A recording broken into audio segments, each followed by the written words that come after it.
दाबूया पट्टन रेफ्रिजरेटरचं, येणार वादळ परिवर्तनाचं, निलेश राणे यांच्या विक्रमी विजयाचं आणि आपल्या कोकणच्या स्वाभिमानचं। रत्नागिरी सिंधुदुर्ग लोकसभा मतदारसंघातील महाराष्ट्र स्वाभिमान पक्षाचे उमेदवार श्री निलेश नारायण राणे यांना रेफ्रिजरेटर चिन्हासमोरील बटन दाबून प्रचंड मतांनी विजयी करा। लक्षात ठेवा, रेफ्रिजरेटर, सर्वांना सांगा रेफ्रिजरेटर। निलेश राणेंना विजयी करा, विकासाची जबाबदारी माझी, असा शब्द माजी मुख्यमंत्री तथा खासदार नारायण राणे यांनी दिला। मी दिलेला शब्द पूर्ण करतो, हीच माझी ओळख असल्याचं सांगत 60,000 मतांनी निलेश राणे विजयी होतील असा विश्वासही त्यांनी व्यक्त केला। पाहुयात काय म्हणाले नारायण राणे। सिंधुदुर्ग जिल्ह्यात प्रथमच ओरोस इथं Mahindra first choice multi brand car service workshop, Jaitapkar automobiles. Maharashtra Swabhiman पक्षातर्फे प्रचार करत असताना आम्ही सुरुवातीपासून ठरवलं होतं की प्रचार विकास या मुद्द्यावर करायचा। आपण केलेल्या कामं जी आहेत ती हायलाइट करायची आणि आपल्या कामावर, विकासाच्या मुद्द्यावर मतदारांकडून मतं मागायची आणि त्याप्रमाणे आम्ही प्रचार सुरू केला। सिंधुदुर्गात 1990 पासून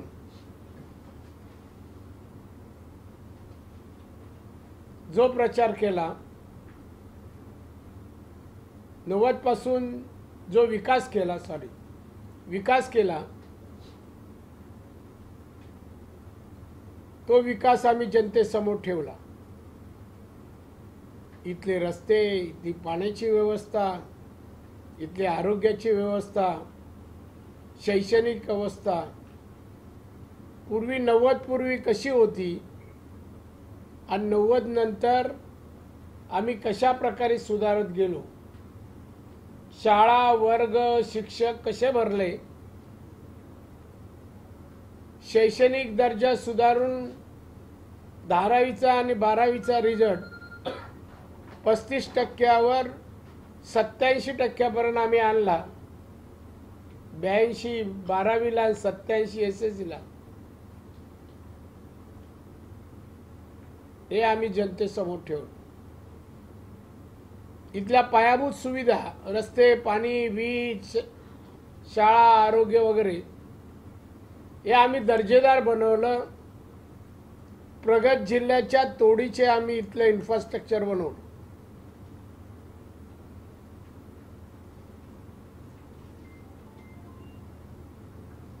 मी मंत्री आणि मुख्यमंत्री आणि पालकमंत्री असताना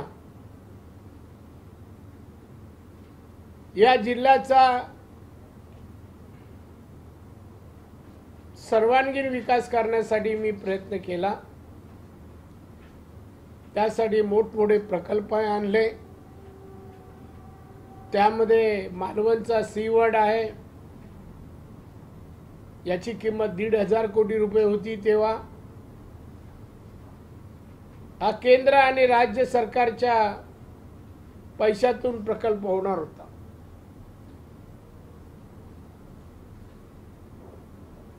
रेडी बंदर 4,500 कोटीचं हे बंदर होणार। ओरसला IT पार्क, जोडान मार्गला अडाळी येथे MIDCचे 500 कारखाने व्हावेत म्हणून 650 एकर जागा संपादित केली आणि MIDC जाहीर केली सँक्शन देऊन। सत्तेत असताना, निलेश खासदार असताना 2014 पूर्वी चौपदरीकरणाला मंजुरी आम्ही मिळवून दिली। सत्ता बदलली आणि त्यानंतर टेंडरचं काम सन्माननीय नितीनजी गडकरी यांनी केलेला आहे। त्या मुळात हा रस्त्याला मंजुरी चौपदरीकरणाची आम्ही मिळवून दिली। या जिल्ह्यात तीव्र पाणी टंचाई होती। 150 इंच पाऊस पडूनही सिंचन क्षमता 2.5% होती। महाराष्ट्राची 18.5% असताना ती वाढवण्यासाठी जिल्ह्यातील सगळी मोठी, मध्यम आणि लघु तिन्ही प्रकारची धरणं जेवढी होती ती धरणं मी मुख्यमंत्री असताना सगळ्या धरणाचे काम सुरू केले। ही सगळी धरणं जेव्हा पूर्ण होतील त्या सिंधुदुर्गाची सिंचन क्षमता 18.5% पेक्षा पुढे जाईल। एकंदरीत सिंधुदुर्ग जिल्ह्याचा सर्वांगीण विकास आम्ही करीत असताना हा जिल्हा, या जिल्ह्याने दरडोई उत्पन्नातही प्रगत सांगली, सातारा आणि कोल्हापूर जिल्ह्याच्या बरोबरीने आपलं दरडोई उत्पन्न आणलं। 2012 साली तर सांगलीपेक्षा 1000 आणि दरडोई उत्पन्नात सिंधुदुर्ग पुढे होता। आर्थिक, सामाजिक, पायाभूत सुविधामध्ये सगळ्यामध्ये सिंधुदुर्ग प्रगतीकडे वाटचाल करत होता आणि सिंधुदुर्ग जिल्ह्याचं स्वरूप बदललेलं जे आज पाहताय ते त्यामुळे हे मुद्दे आम्ही लोकांसमोर ठेवतो। आम्ही एवढी कामं केली, त्याशिवाय खाजगीरित्या agriculture college, dairy college, engineering college, यावर्षी येणारं जुलैमध्ये मेडिकल कॉलेज, 650 बेडचं हॉस्पिटल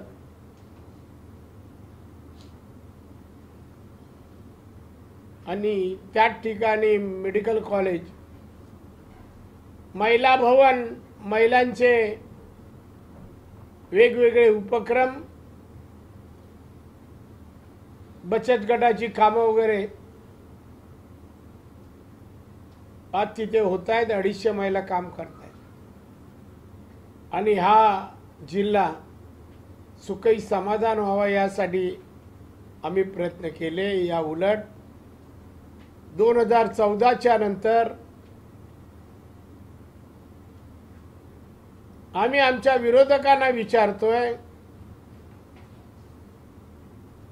पालकमंत्री तुमचे शिवसेनेचे, खासदार शिवसेनेचे, आमदार शिवसेनेचे, एक नितेश जर सोडला तर असताना रत्नागिरीतही 5च्या 5 आमदार शिवसेनेचे आहेत।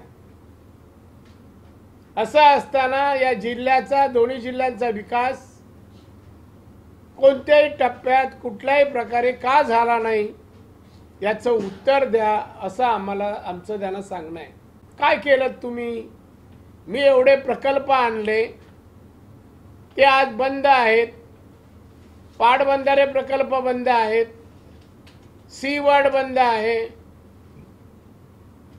रेडी बंदरचं काम बंद केलं। आता सुप्रीम कोर्टात जाऊन त्यांनी परत परवानगी आणली। आडारीची MIDC बंद आहे, IT पार्क बंद आहे। एकही प्रकल्प हे सुरू करू शकले नाही जे मी प्रकल्प आणले ते। या जिल्ह्यात अजिबात बेकारी राहिली नसती, एवढे प्रकल्प मी आणले, पण आज ते सुरू नाही। इथल्या खासदारांनी 1% काम केलेलं नाही। स्वतःचा फंड खर्च केला नाही, खासदाराचा फंड। इथले जे प्रश्न आहेत, मच्छीमारांचा प्रश्न, एलईडीच्या माध्यमातून परराज्य आणि परदेशातून येणारे ट्रॉलर मासेमारी करून जातात. आमच्या ट्रॉलर धारकांच्या अंगावर जाऊन फायरिंगही करतात, तरी सरकार हस्तक्षेप करत नाही. लोकसभेत किंवा विधानसभेत हा प्रश्न मांडला गेला नाही. तसेच यावर्षी काजू उत्पादक अडचणीत आहेत. गेल्या वर्षी काजू 160 रुपये किलोने विकत होते शेतकरी. यावर्षी त्याचा भाव 90 रुपये झालाय. केंद्र सरकारने आयात कर काजूवरील 5% 2.5% आणला. त्यामुळे काजूचे भाव घसरले. आफ्रिकेसारख्या देशातून काजू इकडे येऊ लागला फक्त 60 रुपयांनी किलोनी, आणि त्यामुळे काजूला भाव नाही. पण हा प्रश्न लोकसभेत मच्छीमारांचा प्रश्न, काजूचा प्रश्न, इथल्या बेकारीचा प्रश्न, इथल्या महागाईचा प्रश्न, हे प्रश्न कोणत्याही लोकसभेला मांडण्याची क्षमता या खासदारांमध्ये नाही. कोणत्याही प्रकारचा विकास आणि समस्या सोडवण्याची तयारी किंवा क्षमता या खासदारांमध्ये नाही. उद्धव ठाकरे आले होते प्रचाराला, कोणत्याही विकासाच्या मुद्द्यावर ते बोलले नाहीत. इथल्या महागाईवर, बेकारीवर ते बोलले नाहीत. विधायक आणि सामाजिक मुद्द्यावर बोलले नाहीत. फक्त नारायण राणे यांना कसं ठेचायचं, कसं मारायचं एवढंच त्यांनी उपदेश करून गेले. मला प्रश्न विचारायचा आहे उद्धव ठाकरेंना, कोकणी तरुणांनी तुमच्या शिवसेनेला तारलं, वाढवलं. त्या कोकणी तरुण बेकार आहेत. त्यांच्या पोटाचा प्रश्न का नाही सोडवला?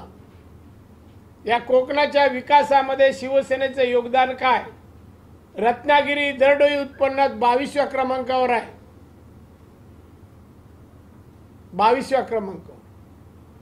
आम्ही सिंधुदुर्ग 6व्या क्रमांकावर आहे. मग काय करतात शिवसेनेचे लोक? शिवसेनेला कोणतेही आर्थिक धोरण नाही, विकासाचा कोणताही कार्यक्रम नाही, आणि नीतिमत्ताही नसलेला पक्ष आहे. आणि त्यामुळे फक्त भांडणं काढणं, जाती जातीमध्ये तेढ निर्माण करणं,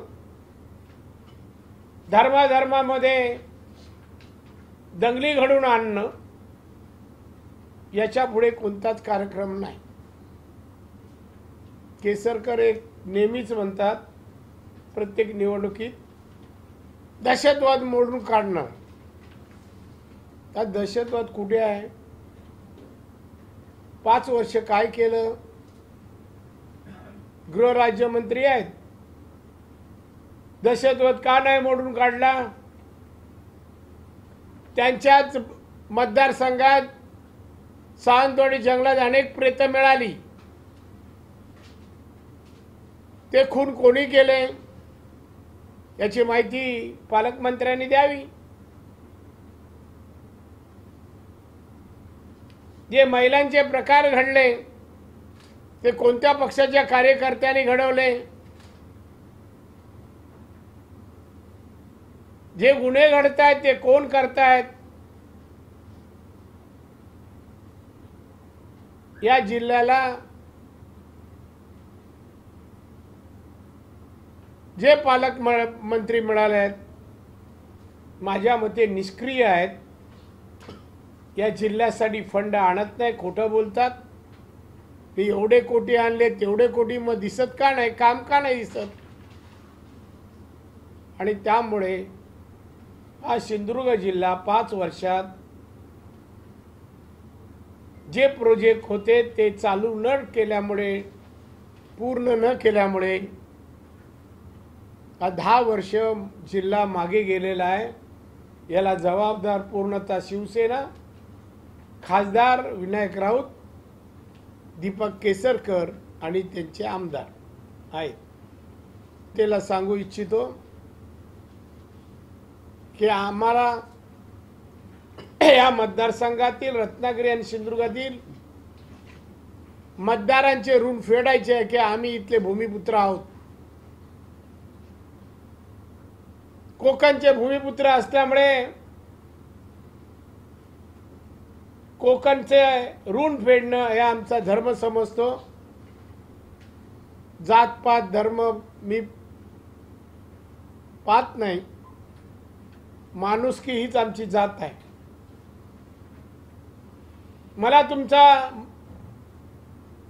मला काय निलेश काय नितेश काय, आम्हाला या मतदारसंघातील जनतेची सेवा करायची आहे, विकासाकडे न्यायचं आहे. समाज सुखी आणि समाधानी करणं हे आमचं ध्येय आहे.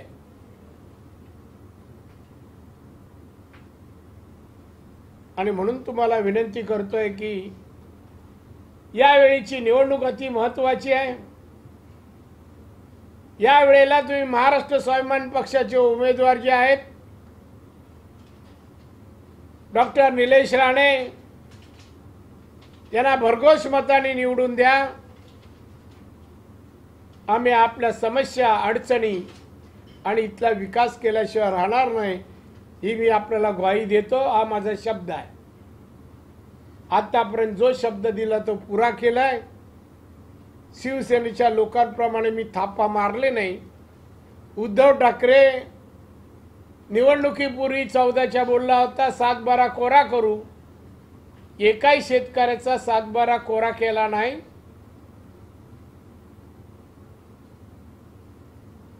कुठलंही आश्वासन पूर्ण न केलेले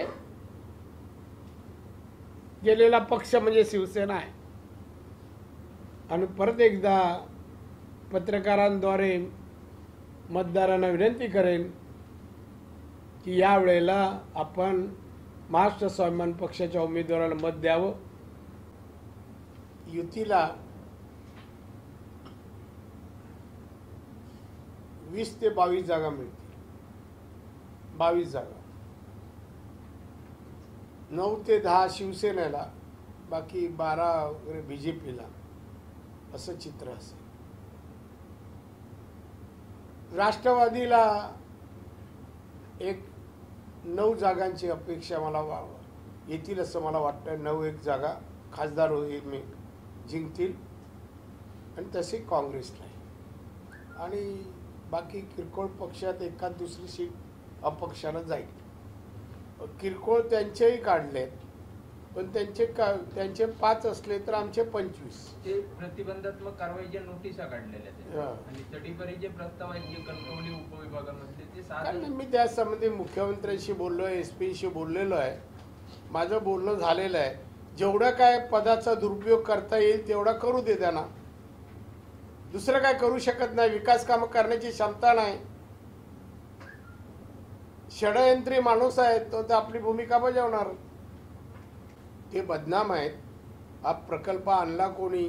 आनंद गीते आणि विनायक राऊतनी आणला. हे मुख्यमंत्र्यांनी रत्नागिरीत येऊन स्टेटमेंट केलेलं आहे. विधानसभेत स्टेटमेंट केलं आहे. आणला. उद्योगमंत्री सुभाष देसाई यांनी जागा संपादित MIDC तर्फे करण्याला सुरुवात केली. नोटिसा काढल्या जागा संपादित करण्यासाठी. सगळ्या इंडस्ट्रीजच्या परवानग्या सुभाष देसाईंनी दिल्या, म्हणजे शिवसेनेने दिल्या.